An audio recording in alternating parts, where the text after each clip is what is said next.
Hey everyone, so in this video, I'm just going to show you some war film of the Pink Unicorns against the Avengers. I currently play for the Pink Unicorns, so if you ever see me in event chat, feel free to say hi. Big shout out to Nikki, Digny, and Diablo for being my 3 patrons for my channel right now.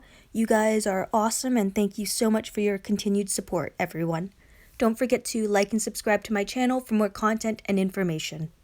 So, starting out this match, I always end up going for the Mayor's House Stronghold because it is the only tower that has 5 turns before all the zombies are exposed, which means this Abraham is perfect for taking this tower. I have been really successful actually with taking towers this war. The only time that I really miss it is when I accidentally pick the wrong team, and then I'm 10 seconds late to starting, so then usually I'll just go and hit someone instead. So I'm actually going to place a team in the tower for now, but I'm going to keep my eye on the clock because I'm going to abandon that stronghold when I get close to the 5-minute timeout on it. And the reasoning why I put a team in there is because when you hold a stronghold, you can get 100 extra points. And it might not seem like much, but it definitely adds up. And if you end up abandoning the stronghold before the 5 minutes are over, it means you can try to take it again and try to get a can drop. For this cross-regional war, I have mainly gone back to my basic attack team where I have Princess in instead of James, and I've moved Cole to be in line with Priya. The reasoning for that is because Cole has a plus 30 crit chance to all tunes in a line, so that'll increase the chances of Priya being able to use her Rampage, which of course is something that I want. Ideally, I would like to have Raven on this team because then I could control Rampage just a little more. Rampage currently gives out AP to any tune that it hits, but if I had Elusive on Priya, it means she wouldn't give that AP away, which means it's a safer weapon. So one of my strategies, as you just saw there, for stopping a turn 1 rushing team is to attack the commander. If you get the commander to rush, they're not going to be able to command Dr. Stevens or any other tune. So that's a little tidbit that can be super helpful against some of these turn 1 rushing teams.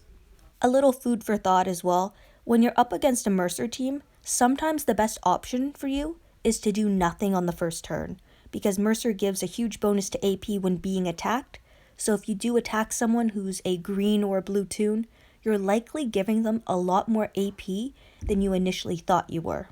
And because it's so much easier to create a turn 1 defense team than a turn 1 attack team, you have to be very careful when attacking Mercer leads and even Angel leads. I myself can put together a turn 1 defensive team without having Dr. Stevens, because for those of you who don't know, when a team is defending, they get a 1.4 times AP bonus for all natural AP that is gained. And what I mean by natural is it's off of a basic attack. So if I use an active skill or Dr. Stevens Rush, for example, that's not going to be multiplied by the defensive multiplier. But that's not to say that Dr. Stevens on a defensive team isn't valuable or hard to beat at times. I've been finding defensive teams that are either super tanky, so I mean Mercer lead or Aaron lead, and then S-Class Rosita, S-Class Shiva, S-Class Frost, and say S-Class Princess. That type of team has been very devastating. Some of these turn 1 defensive teams have been tough for me, but that's mainly because I don't have a payback tune. I know I've talked about this in some other videos before, but in case anyone has missed it, one of the best counters to these turn 1 defense teams, and what I mean by a turn 1 defense team is a team that'll rush on the first turn while on defense. A lot of these teams have Princess or a Rav rushing on the first turn, so one of the best and simplest counters to these type of teams is just running a payback tune on attack. So that could be Shiva, it could be Negan, it could be Wayland. I'm not sure if that's all the payback tunes, I feel like it is, but it's just a great counter because as soon as a Rav rushes your payback tune, you're paying back that damage to 3 of the other tunes on the defensive team. So you basically cause the team to implode upon itself. That's why I think the tanky build is a little more effective, especially if you're playing at a high level. I've mainly been using a turn 1 defensive team just because I don't really have many other options at this time.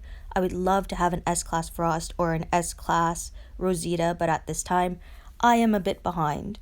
What this war has really showed me in total is that I need to work a lot on my weapons. I think I'm going to have to save coins in order to pull on the weapon wheel to get some armory tokens because I am very behind compared to other players, weapon-wise it seems.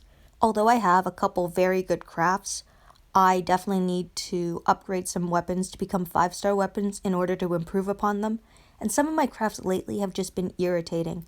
I have 2 elusive impair weapons with 30% HP, and then I failed crits on both of them twice, so I only have 24% defense, which is really annoying at the moment. I think the next S-Class that I want to go for is S-Class Frost, just because I've seen how tanky of a shield he can be, and I think he would pair really well with my Mercer team because he would allow me to also revive a character. This war overall has been pretty good, I think. I started out pretty slow just because I didn't realize the changes, I guess, in the meta, and I just haven't had enough practice in my own region. I've been kind of busy. I have finals that I'm prepping for, so it's just been a busy time. So after I was failing a bunch, I made some adjustments and went back to a more typical team, made some adjustments to it so that it became a bit tankier but also more powerful. I was finding that running Mercer versus Mercer, it just didn't provide me enough attacking power because I was seeing some defensive teams that had 14,000 defense, and my Mercer lead team just wasn't scratching it. I needed to have a Diego or a Priya lead to provide that attack bonus as well as the AP bonus. This war has been pretty fun though, some very interesting teams out there, and I've been getting some different team ideas. I have a lot of footage that I hope I can get out to you guys as well because it's pretty interesting, and I would like to break down some of the teams that I've seen to also give you guys a view of what the top, 1 to 5% of players are running in the game, at least on their defensive teams, just to kind of jog your brain a bit to see what you should be aiming for, what you should be crafting, and what you should expect to see when you're playing against some of these top ranking teams. It's always a lot of fun in war when you get to play against some factions that are pretty close to your own abilities, like the faction that we're playing right now, the Avengers. They're in 9th place and we're in 7th place, so I would say we're pretty close in strength, and I really enjoy those types of matches where you know it could go either way and it's a real competition. No one really likes to play in a game where it's a complete blowout. Well, some people do, but I prefer the competition, and you know what? I don't mind losing sometimes. I think there's some character growth in that, and I think you learn more by losing than winning, and I know people will say, well, only losers say that, but, to really understand what winning is, you have to have lost before. I think that I fear losing and failing than I like or crave success. So it's just all positives, really.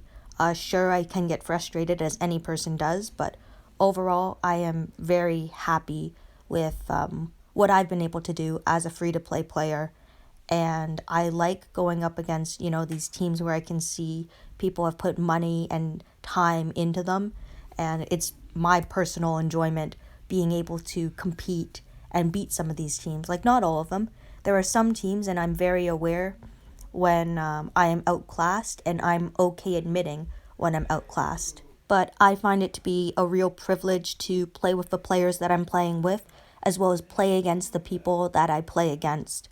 I work hard, and I hope you notice that with the content that I try to put out. I really try to show you guys how a free-to-play player plays in a game like this that is heavily driven by money.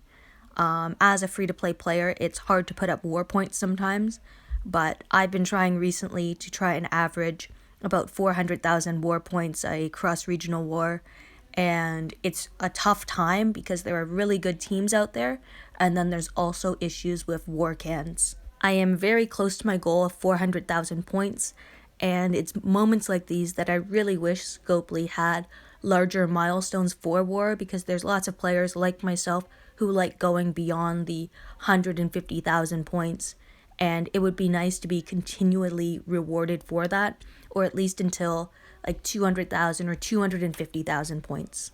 Part of the reason why I try to score as much as I can is that I also want to be getting as many war crates as I can, because that to me is free stuff. And as a free-to-play player, I can always use free stuff. So the raid cans, the world energy cans, 5-star tokens, the elite item tokens, even the basic tokens, and now the new S-class cards that are in the war crate. So we have Laopo cards, Henygen cards, as well as Priya cards. All of these different items contribute to my success as a free-to-play player. Anyway, thank you everyone for watching and listening to my video.